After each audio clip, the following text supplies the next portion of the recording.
Hi everybody, Tom Guile from the Guile Group. Today is Monday, May 11th, coming to you with the latest real estate and market information for the Portland metro area. Really, this week's top story is the unemployment numbers for April that came out last Friday. If we take a look at those numbers, the unemployment rate for April was 14.7%, which happens to be the highest rate of unemployment that has been recorded since World War II. While this number is pretty staggering in that respect, it's important that we keep things in perspective and just take a look at both what's causing the current situation and when we expect things to recover. So if you take a look at it, first of all, what's important to note is while the number was high, it's actually in line with what a lot of the experts were projecting.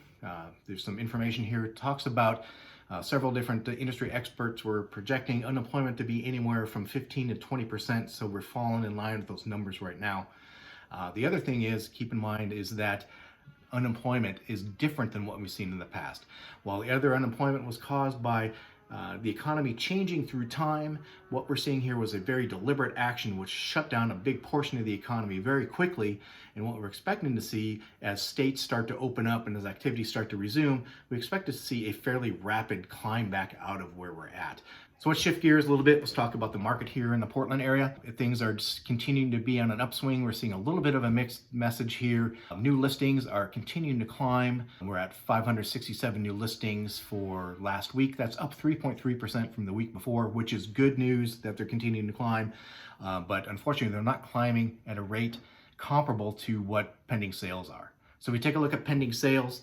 Pending sales were 582 for the last week. That's up 10% from the week before. Lockbox opens, which is showing how many houses that people are going to look at, are also up about 11.5%. So we're seeing some pretty brisk activity, especially on the buying side of the market. These graphs here are also going to just kind of outline what I just talked about.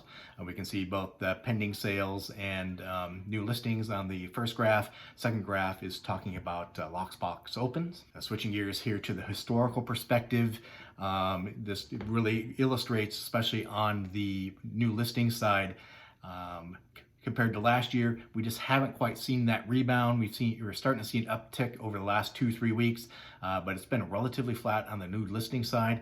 But on the pending sales side, you can see that pending sales have really been starting to ramp up for about the last month or so. We're actually at a point in pending sales right now that we're only about 3.3% below where we were at last year at the same time. So what does this all mean for housing prices? So I've done a lot of talking over the last couple of weeks about leading indicators. So remember, housing prices are really a factor of supply and demand. I've been hearing this question, so have other agents that I've been talking to. They've got buyers talking to them, asking them, when are the deals coming? You know, the economy is slowing down. I'm going to wait until housing prices come down. I'm looking for that deal. Well, the way things are right now, with the limited supply and very strong demand, prices have been very strong and very consistent over the last 8 weeks.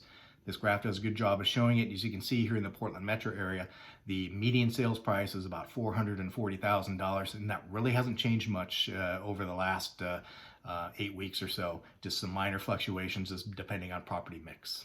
We've got some great information available for you on real estate and market conditions in other parts of the U.S. We've been doing a lot of talking about Portland, which is obviously where most of us are interested in. But we had a great panel discussion on Saturday with 4 different realtors from different parts of the United States. And that panel discussion is on the Guile Group's Facebook page. Also, if you're interested in buying a home or maybe just interested in the home buying process, we're going to be holding a virtual home buyer seminar this Thursday at 4:30. It's going to be via Zoom meeting. So if it's something you're interested in, shoot me an email, give me a call or text, and we'll get you set up for that Zoom meeting. We're going to be talking about just what the buying process looks like. We're going to have one of our lender partners, Jesse Clemente from Academy Mortgage, on there. He's going to be talking about just different options available to buyers, whether you be a first-time home buyer or a repeat buyer. So just kind of wrapping things up here. Remember to continue to follow us on social media. We're out there posting every day on Facebook and Instagram.